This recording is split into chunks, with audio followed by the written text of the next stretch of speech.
Para la conferencia inaugural tengo el placer de presentar a Bernhard Serexhe, que ha sido comisario y es experto en arte digital y electrónico. Bernhard es doctor en Historia del Arte y participó en el proceso de fundación del Centro ZKM en Karlsruhe, desde el cual trabajó hasta 2016, participando en proyectos europeos como Digital Art Conservation, que sigue siendo a día de hoy uno de los proyectos más importantes para la preservación de arte digital. Bernhard va a presentar hoy la conferencia inaugural titulada Preservation or Reincarnation at the Crossroads of Ethical Values, donde nos presentará su visión sobre los conflictos éticos a los que nos enfrentamos cuando trabajamos con arte electrónico y digital. Así que, Bernhard, cuando quieras, te cedo. Buenos días, good morning, dear colleagues. I hope you are well wake up, because you know what happens when reason falls asleep. Let me first rectify some of my CV on the website of our symposium. I've been curator of ZKM, Center for Art and Media in Karlsruhe, from 1994 until 2016. And before this period, I've been working as an archaeologist in the domain of medieval architecture in France. First, I have to thank the organizers and the symposium for inviting me to this very interesting place and symposium, and I'm curious and looking forward to all of your speeches and questions. So let us start in medias res. In recent decades, the traditional and proven tasks of museums and collections have been confronted with an art whose performative, process-oriented, even ephemeral, and at the same time global character virtually resists safe preservation or transmission of cultural heritage. This development not only affects works of media art, but also began at the latest with the performances of Dada movement after World War I, against the hypocritical bourgeois cultural ideals of quality, truth, and beauty. And it has continued in all the avant-garde art movements of the 20th century, which oppose the trivializing commodification of art in bourgeois society. While these artists systematically appropriated ephemeral materials and employed new techniques and forms of presentation, rapid technological change led to a technological obsolescence that can be seen as a systemic threat to art, as long as we remain faithful in the fine old tradition to the categories of enduring value and longevity. Long before the rampant digitalization of all human expressions of life, including art, artists systematically used materials and organisms, biological and chemical substances, electronic tools, cameras, microphones, interfaces, technical storage media, records, magnetic tapes, laser discs, as well as presentation or transmission techniques like performance, radio, video, television, whose durability is fundamentally in question due to unstoppable biological, chemical, physical, or technical processes, as well as the potential lack of availability of the necessary reproduction devices on the market. Private and public collections, often unprepared for this to date, have had to face that recognition that many of their works are acutely threatened by decay. Another type of acceleration, which in this case can be considered absolute, leads to the decay of works of art due to the irreversible change from analog to digital technologies.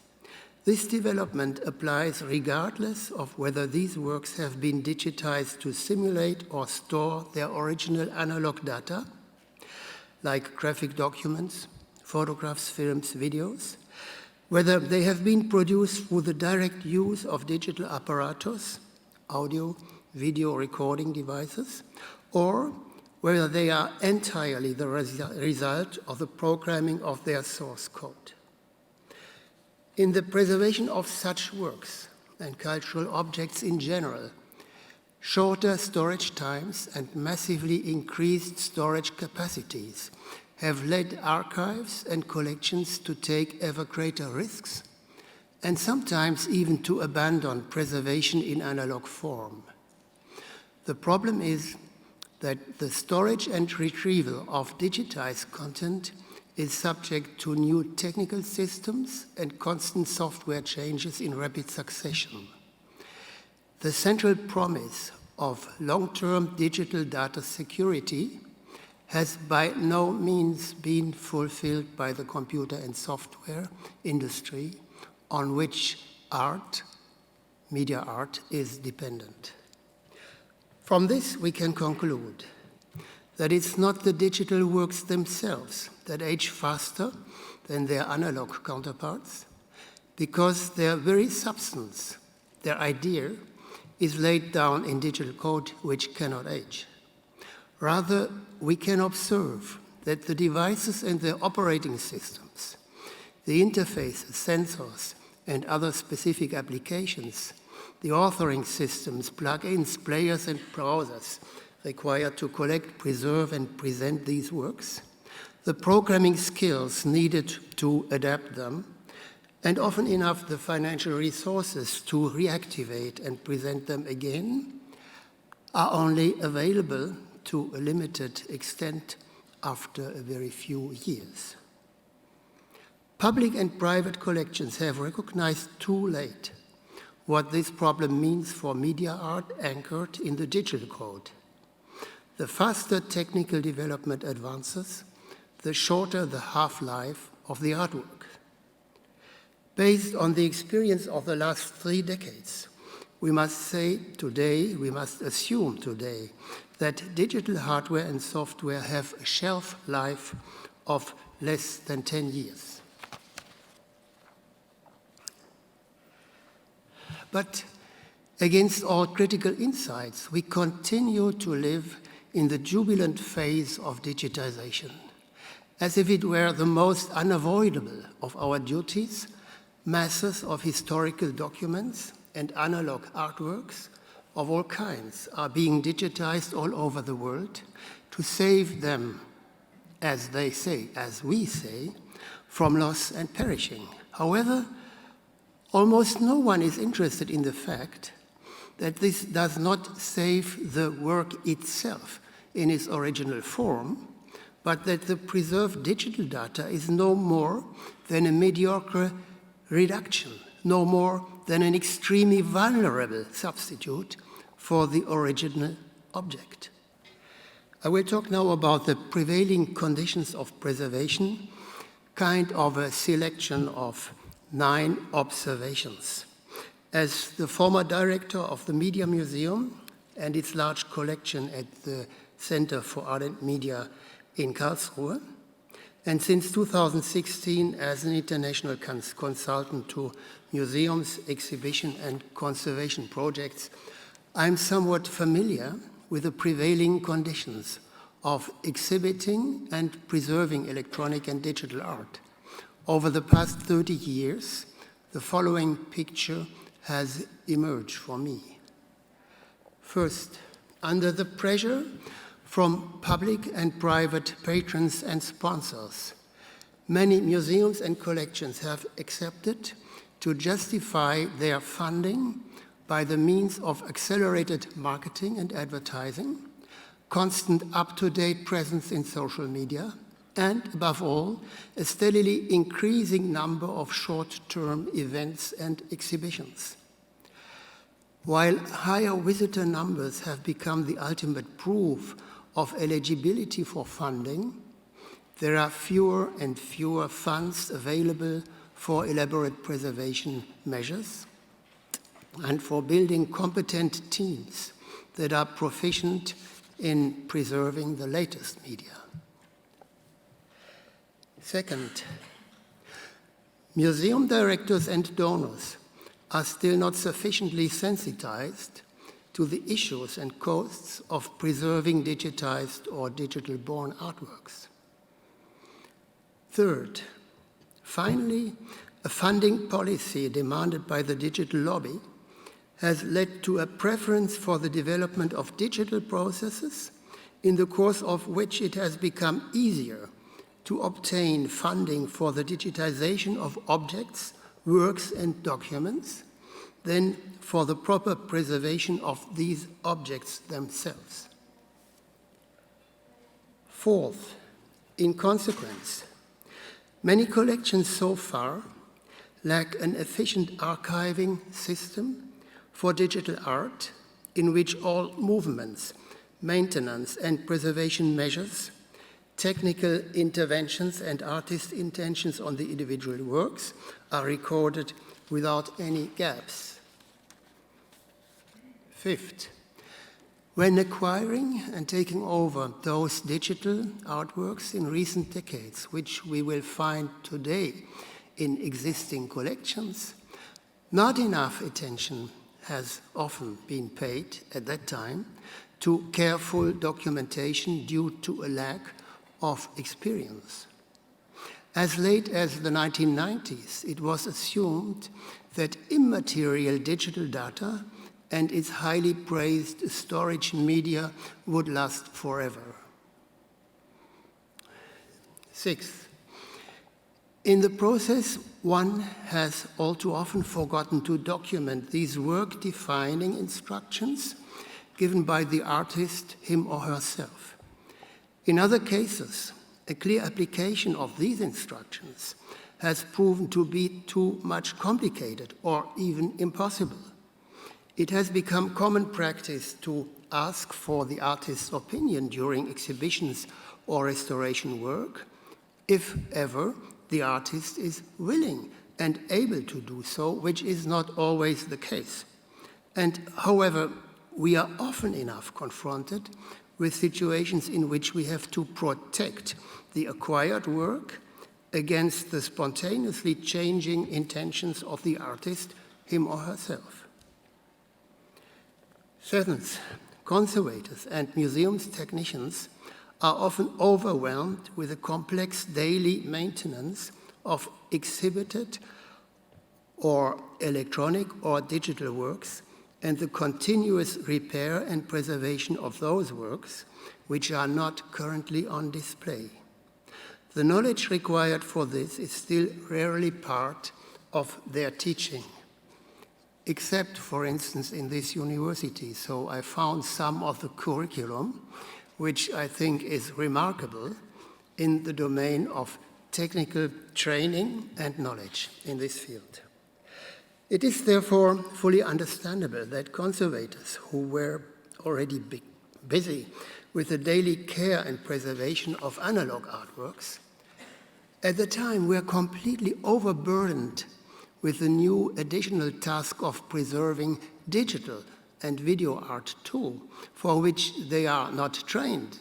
Thus, in the past, tasks that definitely belong to the museum's domain, for example, the digitization and restoration of genuinely analog video art, were often left to the nimble emergent branch of external service providers who saw it as a merely technical task to be solved. The consequence of this is very often that works already incorporated into the collections have had their functioning and aesthetic compromised by incompetent or poor treatment. Ninth, last but not least, many collections lack the appropriate technical facilities and laboratories to maintain and preserve and, if necessary, restore digital or digitized art. These few selected observations of our working conditions may sound like a complaint, but they just give a concerned overview of those institutional, technical, and personal conditions and restrictions under which our work often takes place. As a researcher, one can spend years looking at things from a variety of angles and putting them into perspective. As a responsible technician or conservator, or as a curator too, you must be able to act competently every day, here and now, and have the necessary resources to do so. Well, I would be happy to hear later from the floor that some facilities conditions are sometimes much better in other institutions.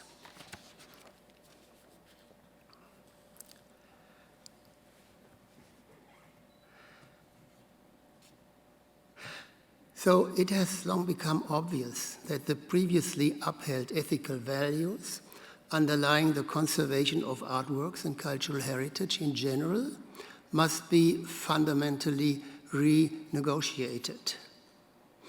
This work, for instance, is done by Lino García Morales in his Teoría de la Conservación Evolutiva, which was published in 2019, and it's done by Helia Marshall and her group and other institutions since many years. Although historically there has never been a strict codification of such values, curators and conservators have always relied on the widespread agreement that works of art are original, unique, authentic, have a high value, and are endowed with a distinctive work character. In an idealized view, it was also firmly postulated that works of art, as long as they preserved these qualities, bore witness to that kind of historicity in which the cultural history of mankind could be found. For this noble ethical reason, and no less, of course, for the further development of the financial and market value, the conservation process should aim, with the utmost respect, to preserve these qualities as long as possible in their unaltered original form, their native material, and with the highest sensitivity to the impression and intention conveyed by the hand of the artist. This, at least, has been our dream for a long time. But already with the advent of analog video art in the 1970s, and even more so with the advent of digital video and digital-born art since the 1990s, the inconsistencies with traditional conservation ethics were recognized, and various research programs have addressed the question of changing ethical values in conservation. The following quote is found in the 2010 article, Ethics and Practices of Media Art Conservation, a work in progress written by researcher Gabi Weiers, one of the most valuable publications on the subject. Quote, in fine art conservation, the main ethical issue is that all conservation activities should be faithful to the integrity of the original art object, respecting both the authentic, original appearance of the work and the artist's original intention. Most ethical codes specify different kinds of integrity: physical, aesthetic, and historical. The first refers to the material components. The second describes the ability of an object to create an aesthetical sensation for the viewer. And the last describes the history that has imprinted on the object. These concepts of integrity, are the greatest and most urgent issues confronting the field of media art conservation. End of quote. At the time of this quoted publication, it was clear to its author that the discussion of ethical values in conservation is a permanent work in progress. So says the title. After the extensive discussions of the topic so far, let us consider whether and how, under today's condition, adherence to the value of faithfulness to the integrity of the original art object is possible and still meaningful. So, the value of physical integrity, this was one of the points. With the rapid progress of technical development, we are witnessing that technical devices such as computers, monitors, projectors, cameras, hard disks, interfaces, etc., which function in works of art in absolute dependency on one another, can no longer be replaced in their original form after 5 to 10 years at the latest. Under the pressure of an economy geared to constant renewal, they are replaced together, or in part, at short intervals, by a new generation that only approximates their former functions. The same applies to the further development and modification of operating systems. The consequences for the preservation of media artworks have been largely described. In terms of the ethical value of maintaining the physical integrity of an artwork, the constant obsolescence of equipment is highly detrimental.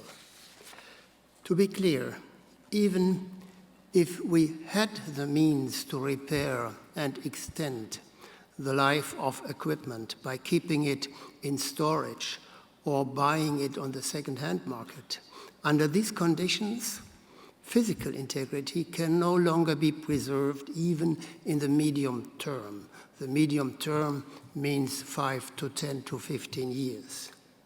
It seems ironic in this context to recall that for centuries our best collections have managed to preserve important and less important artworks for the present day over hundreds of years. A solution of this well-known problem could be that we increasingly concentrate on the transmission of the underlying idea of the work and in return accept a partial or even far-reaching modification of its physical integrity. This is admittedly connected with the highest risks also for the transmission of the aesthetic and historic integrity. But if we are confronted with the absolute and total absence of specific industrially produced hardware, as has long been the case with analog video or laser disc players, and in particular with CRT monitors, then even increasingly elaborate repairs will only be able to prolong the life of such products to a very limited extent. I want to give an example. In 2018, I was commissioned to do a preparatory study for the restoration of Namjoon Paik's extensive work, The More, the Better, of 1988, at the Museum for Modern and Contemporary Art, Gwacheon, Gyeonggi Province in South Korea. This work can be described as an impressive multi-channel video architecture consisting of 1,003 CRT monitors of different sizes, arranged like a cone 18 meters high, weighing 16 tons, and equipped with a wiring that largely dates from 1988, the year of the Olympics in Seoul. 1 year before, in 2017 or 16, the artwork had been shut down due to failure and fire hazard of the monitors. The result of my study was that a sustainable solution could only be the complete replacement of the obsolete CRT monitors and the cabling, which had already been changed several times before with new models that were both aesthetically and historically unsuitable, to replace these monitors with cylindrical, continuous LED panels of the latest generation, as, for instance, Daniel Koga is using in his artworks. This serious and critical intervention, due to the absolute lack of 1,003 authentic CRT monitors on the market, also due to the perpetual repair of these defective monitors to be anticipated, was also motivated by the approach to such cases communicated to me some years before by the artist himself, Namjoon Paik. So he said, go with the flow. I called the solution I proposed reincarnation because it reproduced the artist's exact idea, indeed, the very spirit of this installation, in a new body of equipment. Only years before, as head of the collection of the ZKM Media Museum, I had only allowed the strict exchange of absolutely identical devices. This was at that time only possible because we only needed some individual monitors, for instance, 2 or 3 or 5 in the respective cases, which we had previously stored in larger quantities. But in this case, with Namjoon Paik's work, with a requirement of 1,003 monitors, this was definitely no longer possible. Given the ethical recognitions of the high value of cultural memory, this project called Reincarnation could serve as a model project for the preservation of countless related works of art using obsolete equipment. So before I came here, I had the latest news from National Museum in Seoul, in Korea, and I heard that since 1.5 years, they have decided to try to repair all these monitors. And they fail at all the time. And they cannot replace monitors which have already been replaced by different models.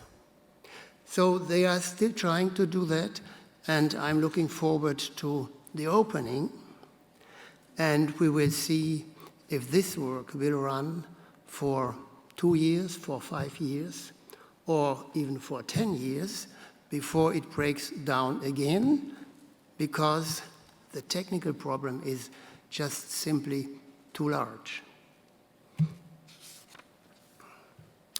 I come to the point, the value of aesthetic integrity. So we have been talking about physical, we are talking about aesthetic integrity. On the question of aesthetic integrity, we come to no different conclusion, for the latter is intrinsically linked to physical integrity. According to our traditional ethical codes, and even more so with regard to the artist's intention, personal style, and ever-praised signature, we are first of all urged to establish the strictest rules in this regard. An example may explain this more simply. The original aesthetics of an analog black and white video, accompanied by noise and manifold artifacts, recorded on a quarter-inch Akai VT110 machine, such as, for instance, Joseph Beuys' boxing match for direct democracy by popular vote at Documenta 5 in 1972, with a duration of 9 minutes 30 seconds. This work, played back on a small black and white monitor from the same period, 1972, can never be matched with a copy of that same video, which has later been converted several times and then digitized and is now played back on a contemporary LED monitor. I'm sure I do not need to prove this to you. However, the serious as well as troublesome question arises: if at all we have such a valuable video in our collection, what compromises we have to make, also and especially with regard to the aesthetic integrity of the artwork, in order to make this work, this video work, visible at all today. The in-depth technical discussion of conservation or restoration issues is the subject of the following contributions to this museum. With this example, I would just like to illustrate the slippery ground we immediately find ourselves on when we apply to the preservation of video art the standards that traditionally apply to painting, sculpture, and drawing. And again, the following must be clear. The digital transformation of an analog work is never the work itself, but only a substitution and nothing more in a different, extremely reduced format than the original. This replacement can only be made visible by means of digital technology, which does not have the same aesthetic qualities as the original analog technology. So, at best, it's a kind of a viewing copy, but not the work itself. And this has to be said to the visitor and the viewer.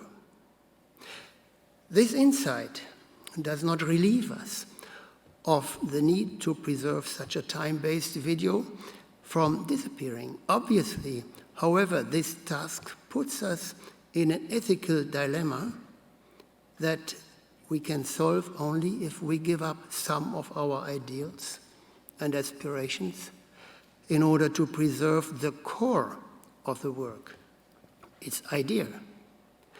And it is in this sense that we must strive for a new conception of ethical values on our work, being aware that in the future we will often preserve and show only copies or even simulations, but not the works of art themselves. And here it should be further clarified that, in my opinion, we are still in no way allowed to improve a work of art, by virtuoso technical manipulations, to beautify it, to make it more efficient in its functions. This even if the artist explicitly wants it. For as conservators, we remain, if I am not mistaken, the guardians of the work itself in its most authentic form, even if we are often confronted in exhibition presentations with difficulties that could be solved by technical improvements. With this likewise ethical question of fidelity to the work, we are moving into the domain of a controversy that has been almost painful for decades and for which we have not yet found a solution. The well-intended motto, "as little intervention as necessary," does not help if entire technologies disappear and if we are obviously not able to replace them adequately without affecting the character of the work. Another example, which I found at the Gulbenkian Foundation in Lisbon. One of Francis Alice's wonderful paseos from his early forays into Mexico City, filmed in 16 millimeter in the early 1990s. The image quality won me over, and the supposed humming of the 16 millimeter projector behind me, just above my head somewhere, reminded me of my own experiments with 16 millimeter cameras. I don't remember the exact title of the work, but I know for sure that the label indicated a 16 millimeter film. And when something irritated me about the overly brilliant, sharply contrasted image, I moved close to the projection screen and was finally disappointed to discover that it was a video projection, 16 millimeter video projection. The source of what was supposed to be the typical 16 millimeter sound was on the side of the video projector, a cheap little speaker playing the sound of a 16 millimeter projector. What a deception, what a disappointment. I felt cheated by this shabby simulation of Alice's great work. Of course, I know that sometimes we have to make compromises to reproduce time-based artworks, but this compromise was equivalent to kind of a betrayal for me. Yesterday I was in IWAM, Museum of Modern Art, and I found a very famous work of Swiss artists Fischli and Weiss. The Spanish title is Así son las cosas, produced in 1986. 16 millimeter película, projected with a video projector, but the label reads 16 millimeter película. And it was projected in a size of approximately 2 meters, in a vague quality. So Fischli and Weiss have produced this work in 1986, when they had only small black and white, or not only black and white, but also color monitors, but it's a black and white work. Here it was projected with a video projector, which is somehow irritating and which is misguiding me and other visitors, because when it is 16 millimeter, it should either be displayed with a 16 millimeter projector. I understand the difficulties of that and the high cost of that, right? Or it should be said on the label, reinstallation, reproduction, etc., you know what I mean. I come to the last point. The value of historical integrity. With a partial or complete replacement of obsolete equipment, we also risk sacrificing the value of historical integrity that has been so well guarded until now. No reasonable conservator would paint over the missing parts of an 18th century oil painting with modern acrylic paint, even if this were technically the more durable solution, and even if nobody could see it. In conservation ethics, historical integrity never meant simulating a historical condition, but preserving the artwork in its authentic historical materials and aesthetics, as long as this was possible. One more example. When an analog 16mm film from the early 1990s is transferred to digital data, which is then played back on a digital projector, the historical properties inscribed in the original are replaced by those that the work could not have had at the time of its creation. For this very reason, when 16mm film is digitally simulated, its historical origins are no longer recognizable to today's viewers. This video could just as well be a recording from today.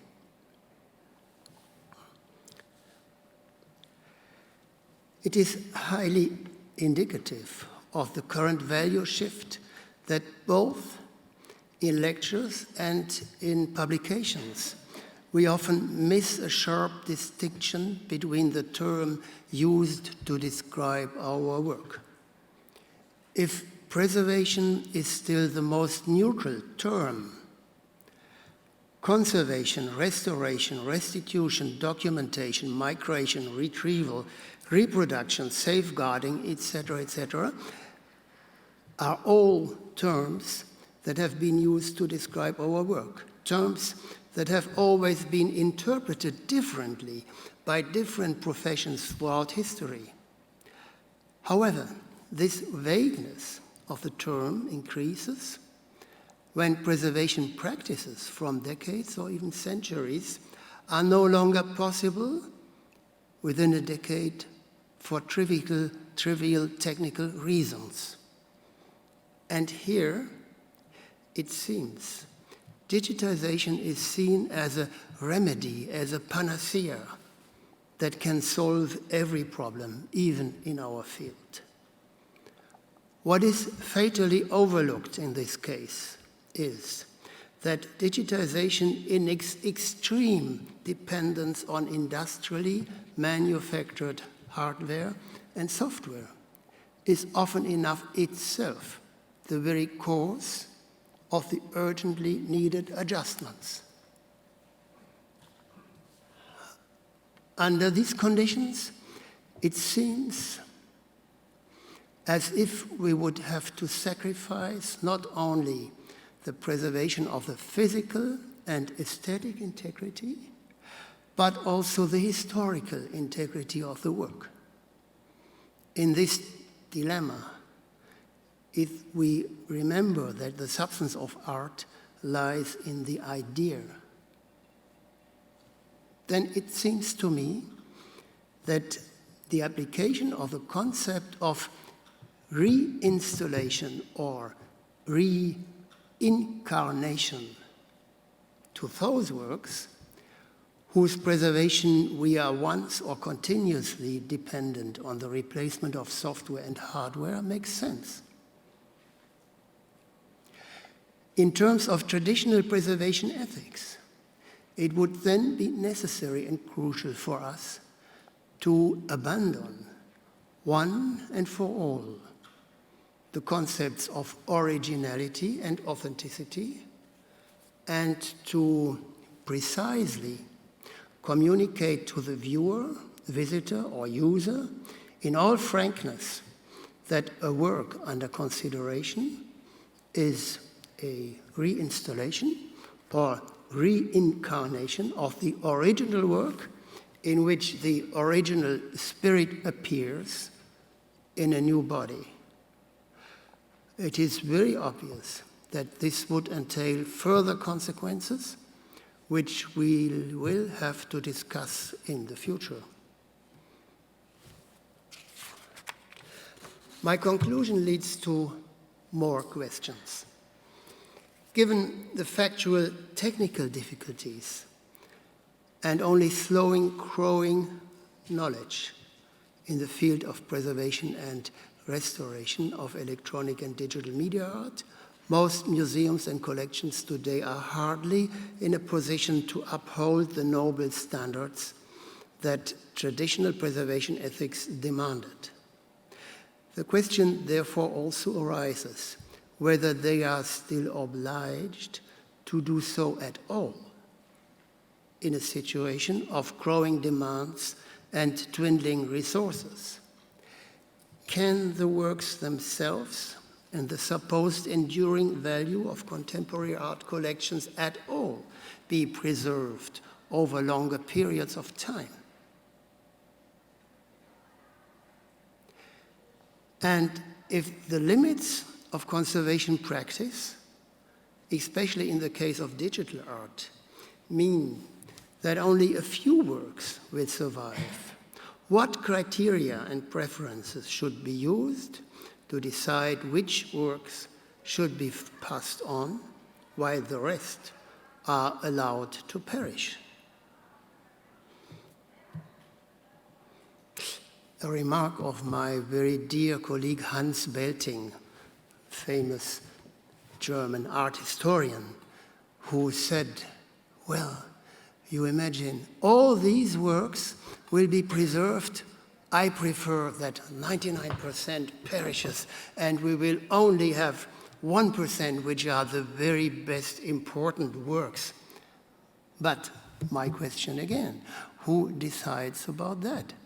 And can we decide today about what will be important seen from a period which is in front of us in 20, 30, 40 years?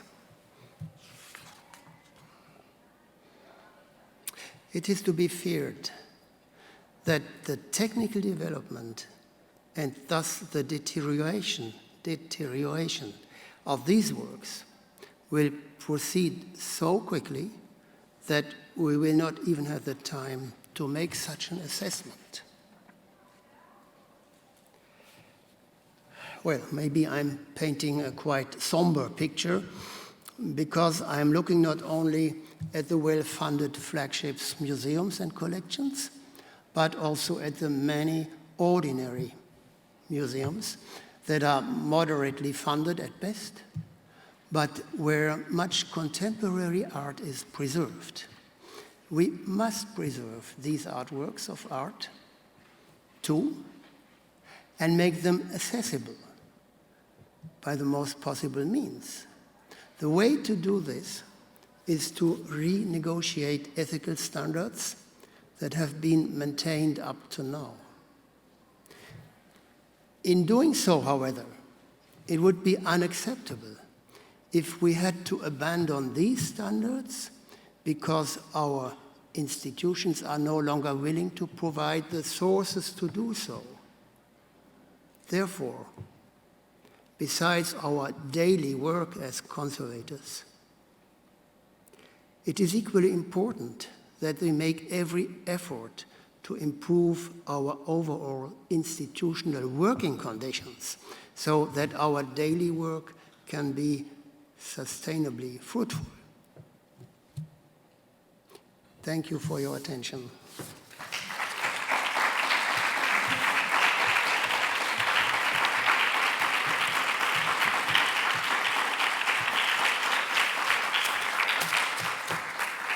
Do we have time for questions? We do. Okay. Bernhard, muchas gracias. Me voy a dejar un poco. Ha sido una ponencia que yo creo que todo el mundo, yo estaba mirando a la gente y todo el mundo estaba apuntando muchas cosas, así que creo que ha sido muy interesante. Si alguno de vosotros tiene preguntas, podemos pasar el micrófono. ¿Preguntas? ¿Algo que decir?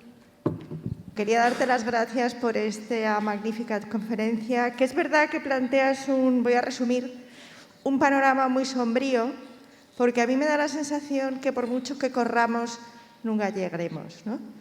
Nunca conseguiremos el proceso de mantenimiento de lo que serían las obras de arte.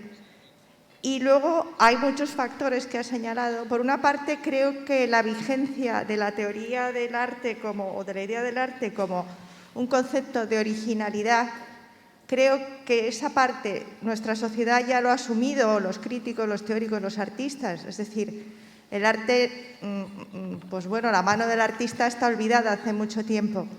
Pero sí que hay que mantener este compromiso ético con, primero, no hacer una selección previa, que sería como una un poco jerárquico, ¿no? De eliminar, ¿a quién decidimos eliminar? ¿A qué artista, a qué obra no mantenemos, ¿no?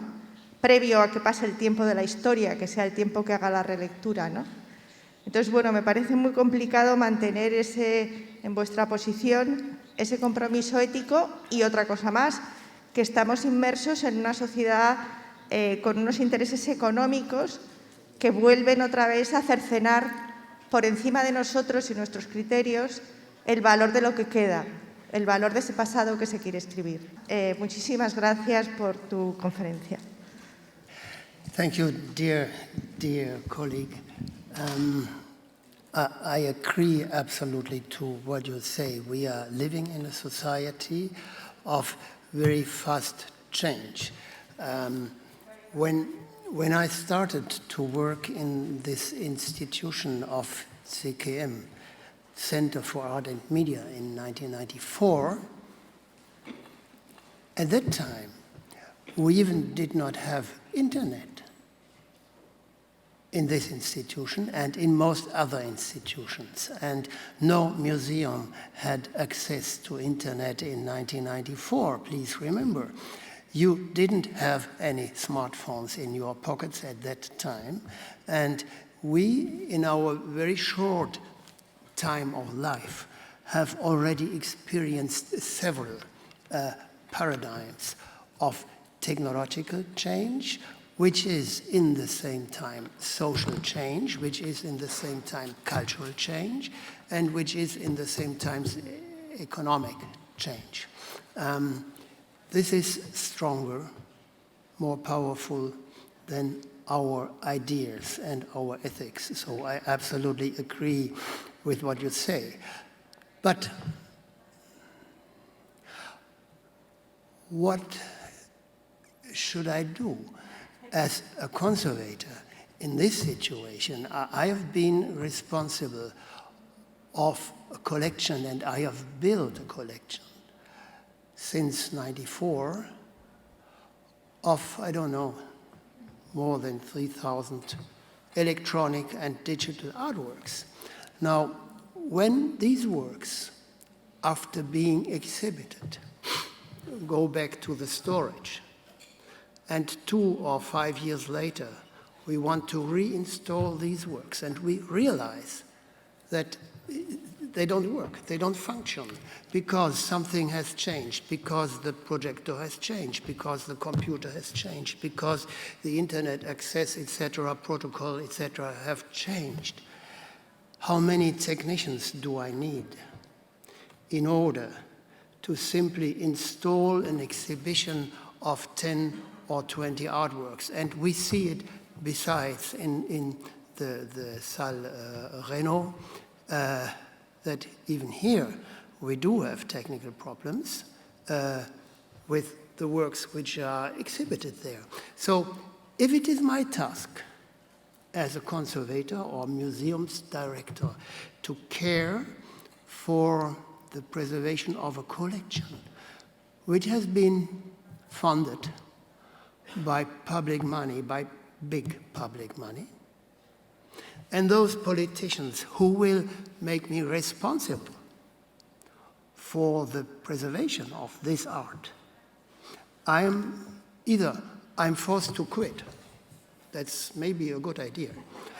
Or I stay and I'm forced to find a solution. And it is clear that I will not find a solution for each one of these artworks. This process of preservation is very slow because of many different reasons. One reason is the missing funding. Another reason is the missing knowledge on the side of the technicians. The other reason is the personal structure of an institution like a museum, which would employ 2 or 3 people instead of needed 15 or 20, etc., etc. You know all of this. So we are in a dilemma, in a very big dilemma. And when, after 10 years, which has happened, or after 15 years, we are coming back to several artworks which are in storage, and we realize that it will be absolutely impossible. So, is it then that history has decided about these works? Or is it that the missing funding has decided? Or the missing knowledge has decided? Is missing funding, missing knowledge, etc., are these conditions? Is that history? Or, as conservators, are we responsible of somehow guarantee the historical thing? If not we, who else would do this? So I feel a very big dilemma, and that's the reason why after leaving ZKM, I continue to work in this field, because I feel this kind of responsibility.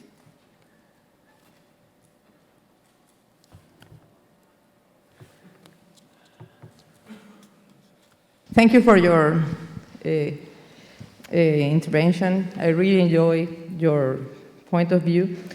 I am very happy to hear that when you say that we need to renegotiate the ethical standards. And I would like to know in which way you communicate these standards and how you involve the people that in your museum to work together in these standards.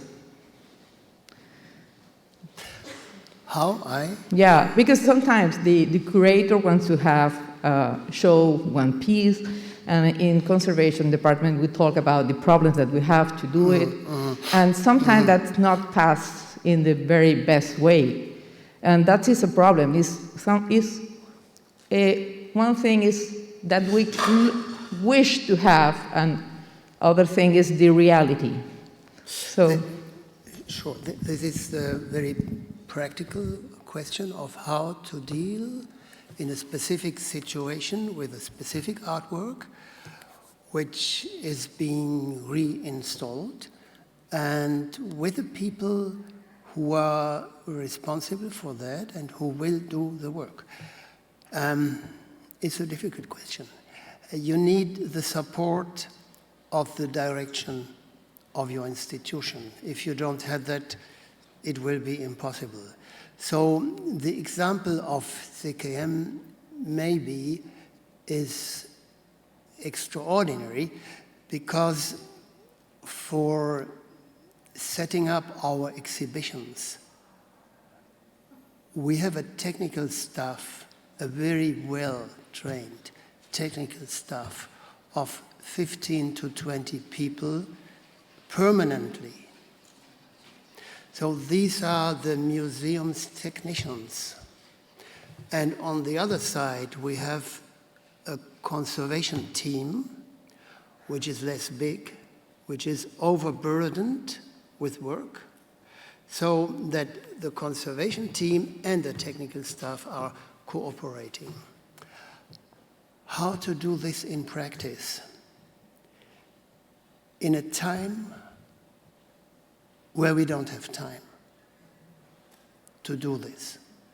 And I'm not talking about one single artwork as an example for preservation. We have done this too. But I'm talking about 10 or 20 or hundreds of artworks. And here, who is coming first? Who shouts the loudest?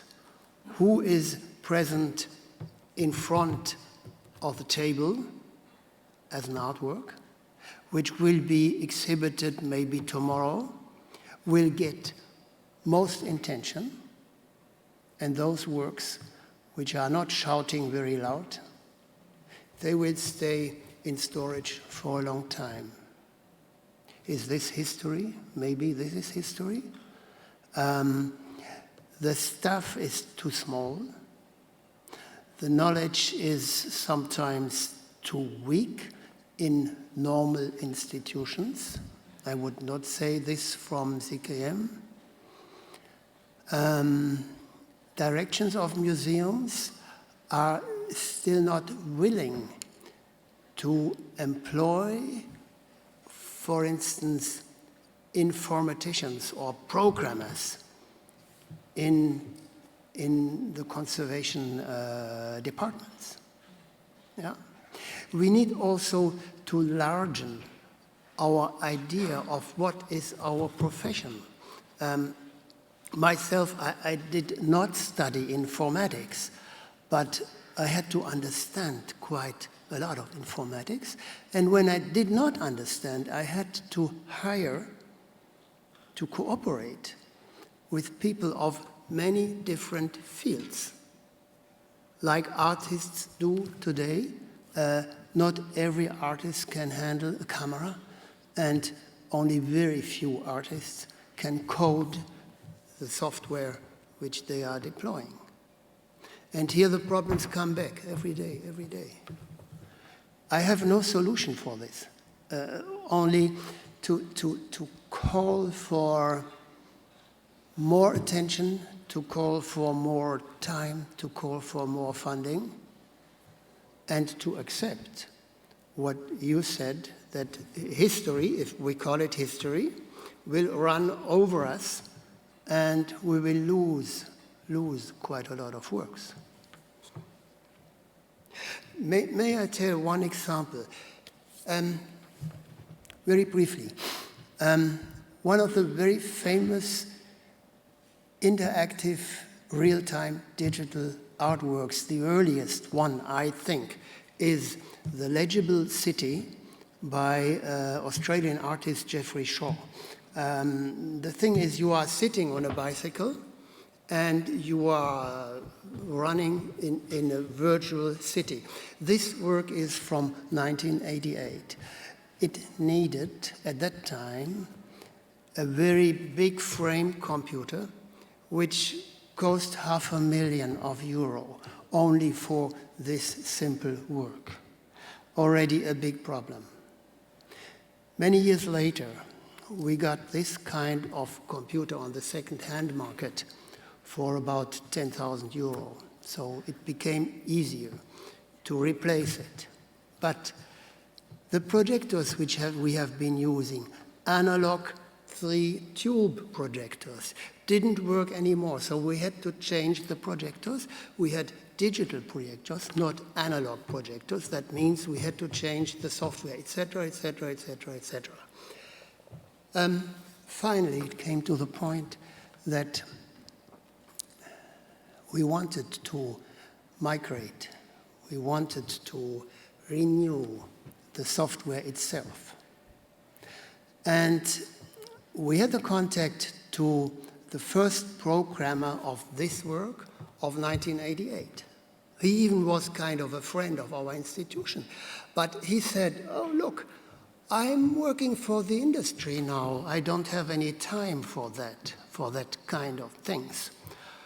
Well, we said, so please, could you finally, whoever could do it, because it's a very complicated work, historically important, very important. Well, he said, I could do this maybe in 2 years or in 3 years. And then we asked for the cost. It was in the field of €100,000, which we didn't want to spend. So finally, we found solutions, but these solutions with less money to pay, have also been very difficult, because what the other programmer, the other coder which we engaged for this did, he was not an artist. He didn't have any understanding of what is an artwork. And we had about 1 year of time to spend in order to adapt and readapt the code to the original look and feel of the original artwork, which we didn't want to change. So the time they spent, the money we spent, was only justified, in this case, by the high importance of this work. And it could never be justified for so many other works.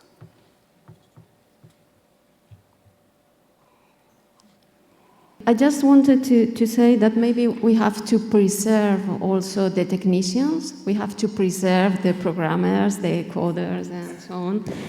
And I wanted to back on an idea you told, the essence of art rely on the idea, maybe, and then this possibility or this way to abandon the concept of originality and authenticity.